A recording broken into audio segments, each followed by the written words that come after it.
Bienvenue sur le plateau TV de Polytech pour la grande émission Innovation consacrée ce matin aux eaux, à l'eau et aux eaux usées. J'ai le plaisir d'avoir à mes côtés Hélène Bouillon-Duparc, qui est consultante innovation pour Polytech. Bonjour Hélène. Bonjour. Avec, comme d'habitude, 3 entreprises innovantes, parmi lesquelles des finalistes, alors on va en dire un mot dans un instant, effectivement, non pas du concours, mais de la vitrine de l'innovation qui a été des différentes animations autour de l'innovation qui ont été mises en place sur Polytech cette année. Vous avez à vos côtés Dan Angelescu, qui est directeur R&D de Fludion. Ouais. Bonjour, bienvenue. Face à vous, vous avez Loïc Joberti, responsable R&D de Pearl SAS. Bonjour. Et puis Stéphane Gilbert, président d'Aquacy, qui va nous parler de son boîtier communicant Plug and Play pour optimiser l'efficacité hydrique des sites industriels. D'abord, Hélène, un petit mot sur justement la mise en avant cette année des innovations sur Polytech. Cette année, l'innovation, ça a toujours été en tout cas l'ADN du salon sur Polytech, mais cette année, effectivement, il y a eu tout un dispositif mais complet, vraiment pour la mettre en avant partout dans les allées, partout sur le salon, plus effectivement la vitrine de l'innovation qui est une grande première en collaboration avec le PEX, donc avec des gens qui tiennent la route. Donc ça a été vraiment le moyen de sélectionner parmi toutes les innovations qu'on a reçues avant le salon, de faire une présélection en fait de celles qui avaient le plus fort potentiel marché. Et toutes, donc les 20 qui ont été sélectionnées ont présenté en fait leur innovation mercredi matin sur le salon. Et tout un parterre d'acheteurs, de professionnels, de donneurs d'ordre ont choisi. Ils en ont choisi 3 à la fin. Voilà, de consacrer, enfin, de rapprocher en fait le marché des innovations pour Absolument. voir comment effectivement ça matchait. C'est pour voir vraiment comment ça peut satisfaire les besoins, les attentes pour chaque innovation dans chaque domaine. En fait. Alors notre sujet, juste un petit truc intéressant aussi, c'est que dans les 3 finalistes, ils couvrent vraiment les 3 grands domaines du salon, ce qui est absolument, enfin, c'était pas calculé. Qui sont ces 3 vraiment, domaines ? Il y a effectivement l'eau, l'énergie couplée avec l'air et puis même un petit peu le déchet, et puis vraiment l'énergie, tout ce qui est numérique et énergie, là c'est vraiment de plus en plus prégnant sur le salon. Oui, c'est une forte tendance, le numérique au service effectivement des outils et des innovations pour lutter contre le dérèglement climatique. Alors tout à fait, et c'est vrai que c'est le numérique, on l'entend beaucoup pour tout ce qui est énergie, mais on va le voir aujourd'hui, et c'est vrai que c'est une grosse tendance cette année. C'est pas uniquement pour l'énergie, effectivement, il y a le numérique dans l'eau, ça on va le voir là tout de suite. On va le voir aussi à l'autre émission sur le déchet. Le numérique s'installe partout, à la croisée de l'environnement, pour faire en sorte que nous vivions dans un monde, on espère, meilleur dans les années à venir. Alors, quoi de neuf dans le secteur de l'eau et des eaux usées ? Alors, dans le secteur de l'eau, cette année, on a eu une très très grosse proportion des innovations qu'on a reçues. Donc, autant dans la mesure, enfin dans tout ce qui est instrumentation, donc il y a eu des choses vraiment intéressantes. On en reparlera tout à l'heure, bien sûr, mais il y a eu des débitmètres, il y a eu des détecteurs de fuite, ça c'est toujours un élément important. Des modules radio compacts, alors ça, il y a des choses très précises aussi, des choses qui changent un peu, et un système de désinfection en ligne aussi pour l'eau de consommation. Alors ça, c'est tout le côté instrumentation. On a eu beaucoup d'équipements aussi pour les ouvrages, des clapets, des vannes programmables, enfin c'est, on va dire un petit peu la tradition de Polytech, des obturateurs, des pompes avec intelligence intégrée, pareil, ça évolue aussi dans ce côté-là. Aussi dans le traitement, beaucoup de nouvelles solutions, plutôt phyto-épuration, système de traitement doux en fait, végétalisé ou autre, notamment pour les effluents vinicoles. Ça va parler à beaucoup. Et après, on a eu aussi, et vraiment au cœur de l'actualité, parce qu'on a vécu cette année quand même énormément d'inondations, tout un kit de gestion de l'inondation, et ça c'est important pour les collectivités et les entreprises. Et puis sinon, on a eu je vais pas dire des choses hors normes, mais une douche économe en eau pour les plages, donc autonome, enfin, il y a des choses intéressantes. Et puis un dispositif de production d'eau dans les milieux arides, enfin dans le désert en gros, qui est basé sur le principe de la rosée du matin. Ouais. Et c'est impressionnant ce système. La peur. Voilà. Ouais. Donc La peur du matin. Ah oui, oui. Donc voilà, donc ça c'est en gros la tendance de cette année sur tout ce qu'on a reçu. Je ne peux pas citer tout le monde, mais c'était quand même impressionnant. Bon, très diversifié, effectivement. Alors, 3 entreprises sont mises en avant aujourd'hui dans le domaine de l'eau et des eaux usées, en démarrant avec Fluidion et Monsieur Angelescu, qui est directeur recherche et développement.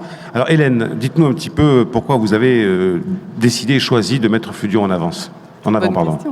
Ouais, tout simplement parce que Fluidion est déjà innovant depuis quelques années, ça on savait déjà. Mais là, cette année, il lance vraiment un analyseur microbiologique qui est vraiment, c'est le seul qui fasse ce qu'il fait. Enfin, il va l'expliquer mieux que moi, mais qui fasse vraiment le seul qui soit in situ, autonome et qui fait aussi à la fois le prélèvement et le suivi, enfin tout ce qui est derrière, mais on va laisser la parole. Parlez-nous, Monsieur Angelescu, de votre analyseur in situ. Oui, donc notre analyseur, notamment il s'appelle le système alerte, puisque c'est d'abord une station d'alerte, mais qui aussi remonte les données. Donc on peut voir, c'est un système qui s'installe directement dans l'eau, donc il est submersible.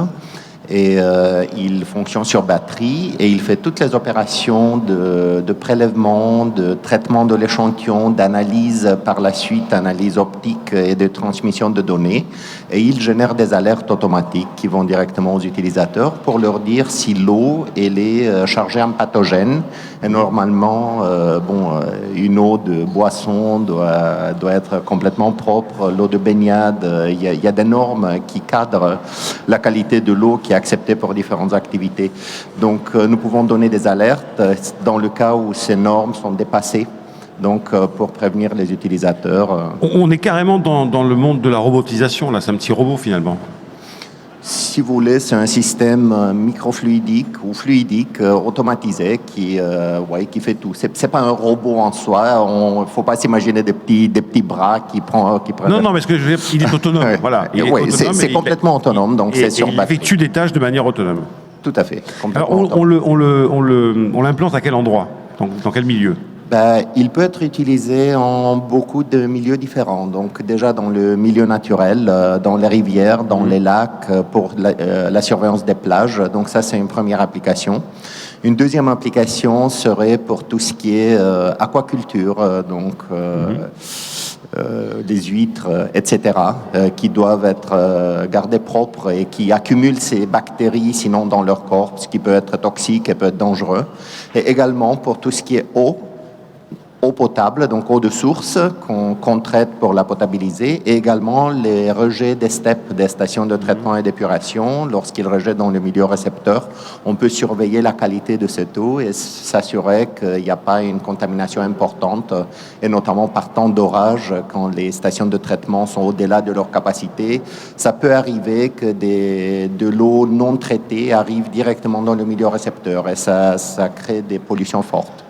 Et en quoi cet analyseur est une nouveauté? Parce qu'il y a beaucoup de capteurs, il y a beaucoup d'appareils qui permettent de mesurer la qualité de l'eau qui existe déjà. Pas pour les paramètres vivants. Donc les bactéries, ce sont des choses qui vivent, on ne peut pas les mesurer en ligne. Et les normes font qu'il faut pouvoir trouver une seule bactérie en 100 millilitres d'eau. C'est pas évident, une bactérie est tout petite. Donc notre technologie permet justement pour la première fois, c'est une première mondiale, c'est pas juste française, pour la première fois d'avoir un système qui réalise tout ça directement in situ. Donc ça demande c'est vraiment l'aspect vraiment fondamental et novateur, c'est in situ, c'est sur place, quoi. Quelque part, il n'y a plus besoin de techniciens qui prélèvent un échantillon, qui l'amènent dans un laboratoire. De manière réfrigérée à un laboratoire. Et typiquement, aujourd'hui, une mesure peut prendre entre 36 heures et 3 semaines en fonction des laboratoires et du prix qu'on paye d'ailleurs. Nous, on enlève quelque part tout ça. Le système fait toutes les opérations directement in situ et les résultats sont obtenus en quelques heures, ce qui est vraiment un temps gagné fondamental. Un mot peut-être du marché, en fait. Vous parliez des stations d'épuration, bien évidemment des collectivités locales, sur pourquoi pas les lieux de baignade, peu importe, ou les rivières. Quels sont vos clients là aujourd'hui? Aujourd'hui, il faut dire qu'on a quelques gros clients. Actuellement, on a 2 systèmes qui sont installés dans la Seine, en amont et en aval de Paris, pour surveiller la qualité de l'eau. Également, la ville de Los Angeles, actuellement, utilise notre système pour mesurer la qualité de l'eau potable du réservoir de Los Angeles. Donc, on a des clients à l'étranger qui sont importants. Et on a des études avec les plus gros laboratoires américains et aussi en France pour valider notre système d'analyse sur des nouvelles applications. Donc, on travaille vraiment beaucoup à l'export, également en France, et on est en début de phase commerciale. Donc, on a un nombre de systèmes qui ont été installés et validés déjà sur le terrain. Et là, on rentre dans le vrai de l'action commerciale. Pollutech 2016, vous me disiez avant l'émission que vous aviez été agréablement, non pas surpris, mais en tout cas très content et satisfait du visitorat. Vous avez eu beaucoup de demandes, de visiteurs, de gens qui sont intéressés à votre application, enfin votre innovation. Tout à fait. On en a eu beaucoup. Donc déjà, en gagnant le prix de l'innovation du salon pour le domaine de l'eau, on a été ça nous a donné beaucoup de visibilité. Donc le salon, ça a été très très très réussi pour nous, on va dire. Et on a eu un nombre de délégations, on a eu un nombre de journalistes également qui voulaient avoir plus d'informations sur le système. Et on a eu beaucoup de demandes de délégations export, donc des pays en Amérique centrale, Amérique du Sud, en Afrique, en Asie, qui s'intéressent. Aujourd'hui, il n'y a pas de solution pour ce qu'on mesure, donc c'est vraiment une nouveauté. Donc on espère que ça va donner ses fruits dans les semaines et les mois à venir. Ça, c'est un marché mondial. Ça, c'est marché mondial. Tout le monde est content. Vous allez beaucoup voyager, tant mieux. On voyage déjà beaucoup, mais oui, je pense que ça va continuer. Encore plus, ouais. Donc, Fludion, pour l'analyseur in situ et autonome pour la qualité microbiologique de l'eau. Deuxième innovation que vous avez choisie, Hélène. Le système alerte. Le système alerte, c'est le nom du système. Qui porte bien son nom, c'est sûr. Donc la deuxième société, la deuxième entreprise en fait aujourd'hui, donc c'est la société Aquasay. Donc vous avez mis en place élaborer des boîtiers communicants en fait pour développer l'efficacité hydrique en entreprise, et c'est là que vraiment ça m'intéressait parce que on parle beaucoup d'efficacité énergétique, l'efficacité hydrique, il y a encore beaucoup de gens qui se posent la question, mais en entreprise la consommation d'eau, en industrie, la consommation d'eau c'est on l'évalue pas forcément finalement, enfin c'est pas forcément. Et on peut réaliser des économies très importantes. Et il y a beaucoup de choses, et puis c'est quand même la ressource eau, c'est fondamental. Vous faisiez le parallèle avec l'énergie. Hier, sur ce même plateau, on a reçu une entreprise qui fait à peu près la même chose que vous, mais du côté de l'efficacité énergétique. Pour l'énergie. Donc on sait qu'il y a des marges de manœuvre importantes. Ils sont très peu nombreux, on peut les compter sur les doigts de la main, ceux qui font dans le domaine de l'efficacité. Votre innovation, finalement, elle repose sur le fait d'abord qu'on peut la plugger sur un système effectivement de distribution d'eau, et puis qu'elle communique. C'est ça l'idée, hein? Oui, en fait, l'idée, c'est que nous, on vient d'un monde d'efficacité hydrique en industrie, donc c'est-à-dire que on fait beaucoup de prestations de performance industrielle et environnementale des usages de l'eau pour pouvoir réduire les consommations, améliorer la productivité, puis réduire les rejets. Et en fait, c'est la confrontation à la réalité qui fait progresser. Je pense que c'est vraiment ça le sens de l'innovation. On est tous les trois, on se connaît un peu. On est fans de l'expérimentation.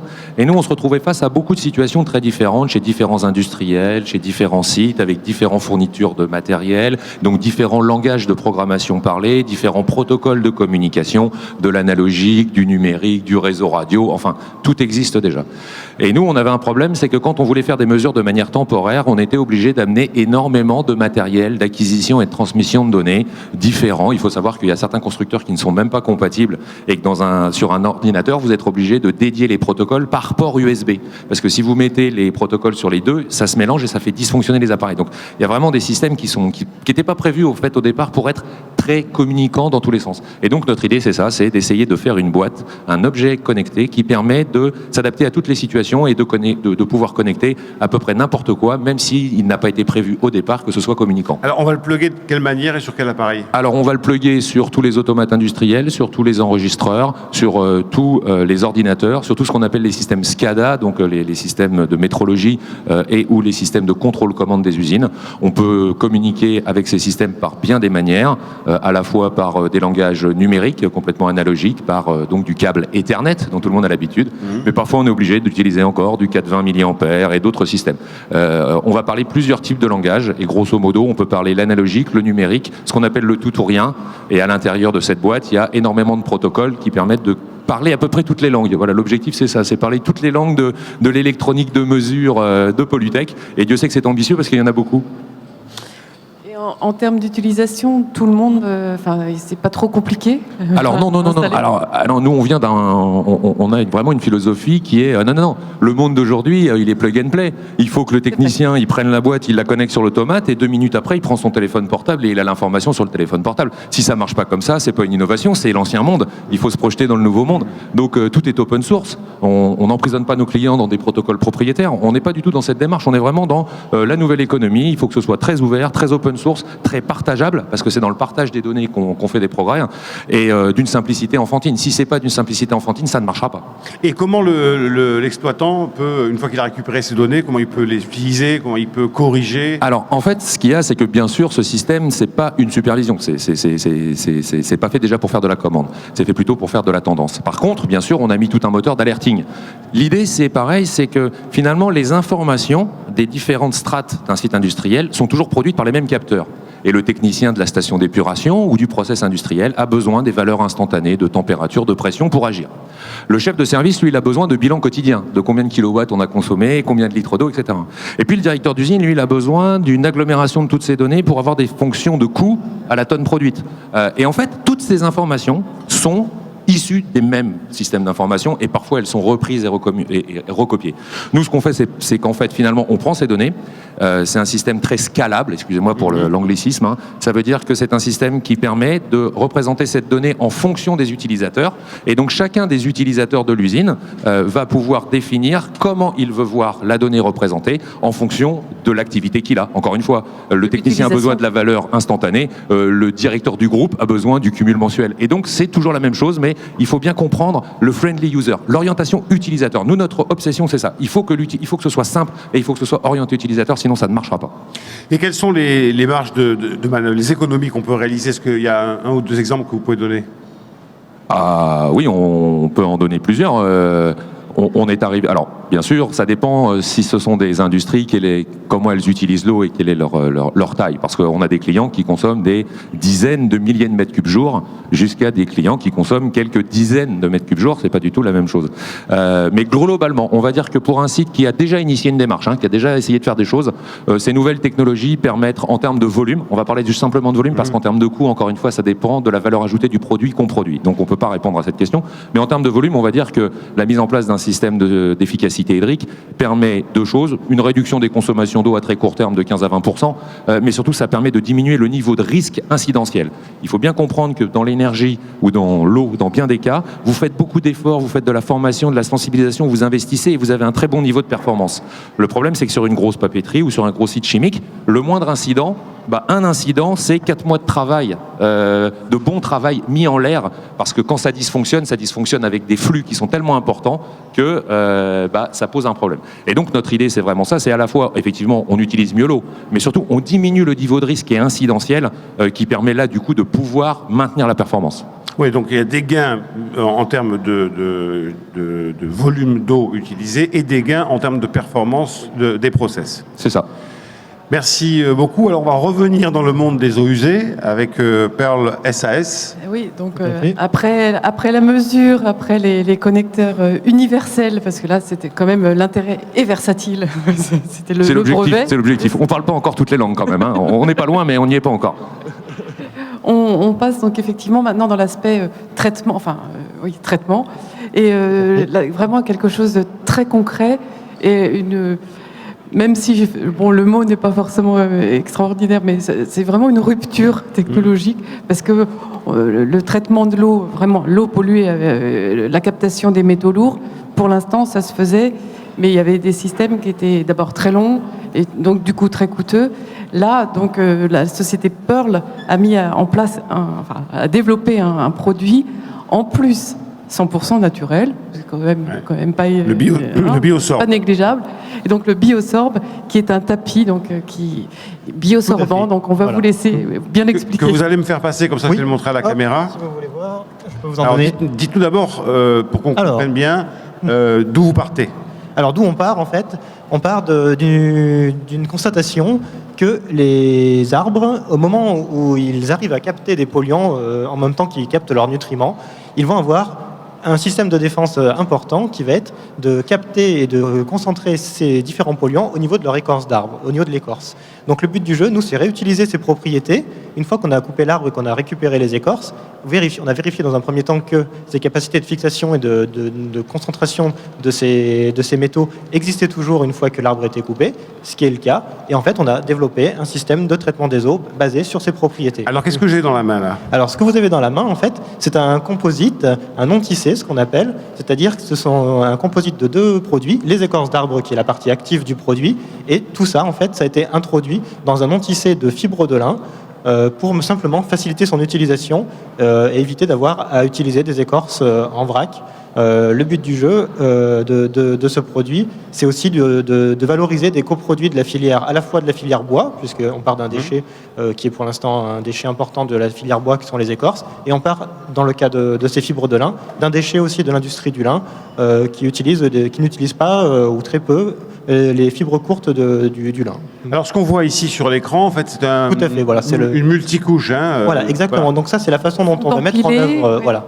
La façon dont on va mettre en œuvre le produit, ça va être en fait d'utiliser soit des bassins ou soit des colonnes en fonction des débits et des volumes à traiter, où on va empiler plusieurs couches de ce tapis et on va faire percoler l'eau à travers ce tapis, de préférence de bas en haut pour être sûr que l'eau percole sur l'ensemble du volume du produit, et l'eau traitée va passer en fait par débordement et sera traitée, et les métaux seront restés fixés sur la partie tapis. Application concrète. Application concrète, la dépollution des eaux chargées en métaux. Donc là où on retrouve ces métaux, ça va être dans l'industrie. Par exemple, on a des installations qui sont installées sur des clients qui font de la récupération de batteries de voitures, par exemple, avec des grosses pollutions au plomb. Donc dans ce cas-là, au moment du rinçage dans l'industrie, en fait, il va y avoir un rinçage des plastiques qui sont chargés en plomb. Il y a une récupération de cette eau. Cette eau va passer à travers le produit. Et donc le produit va capter le plomb et on va pouvoir rejeter l'eau dans l'environnement. Et on est sur quelle surface? Alors ça dépend des clients, voilà. Ouais. Alors on parle plutôt en volume, mais on a des installations qui vont faire 1 mètre cube par exemple. On va installer 1 mètre cube de ce produit-là. On a des installations, typiquement dans le milieu par exemple le traitement des exors miniers, où on peut atteindre des installations qui font 200, 300 mètres cubes. Donc là vraiment des bassins incomplets qui sont remplis avec ce type de produit. L'intérêt dans ce cas-là, c'est vraiment de pouvoir, on va dire, lisser tout ce qui est flux de volume et flux de concentration, on va dire, ce produit-là. Quelles que soient les concentrations et quels que soient les flux, tant qu'il y a un temps de contact suffisamment court, d'environ 10 à 15 minutes, entre l'eau à traiter et le produit, on peut atteindre des capacités de fixation et des rendements supérieurs à 99%. Et combien de temps on peut garder un tapis, ou un empilement de tapis? Un empilement de tapis, maximum 1 an, tout simplement pour être sûr quand même qu'il n'y ait pas de dégradation du produit dans l'eau. Mais sinon, en fait, nous, on s'adapte vraiment à la demande du client. Il y a des clients qui préfèrent avoir une petite installation où on change le tapis 1 fois par mois, ou des installations qu'on change plus importantes, qu'on change 1 fois par an. Et dans ce cas-là, ça permet de limiter tout ce qui est coût aussi de suivi et coût d'exploitation de systèmes de traitement. Et que faites-vous après des... Les tapis piègent les métaux lourds, donc du coup, au bout d'un moment, ils sont gorgés. Ils sont saturés, tout à fait. Voilà. Donc nous, on est parti sur une stratégie avec un produit qui est donc jetable. Donc le principe de fonctionnement, ça va être moitié résine échangeuse d'ion, moitié, on va dire, chélation comme un charbon actif. Donc on est à l'intermédiaire de deux. Donc on va réutiliser les mêmes filières de traitement qui sont utilisées pour ce type de produit, c'est-à-dire en fonction des métaux qui sont fixés dessus, centre d'enfouissement classe 1, déchets dangereux, ou incinération. L'incinération avec ce produit est intéressante puisqu'en fait on a un PCI qui est positif, on apporte de l'énergie aussi au niveau de l'incinérateur, donc on peut avoir un intérêt aussi de revalorisation derrière.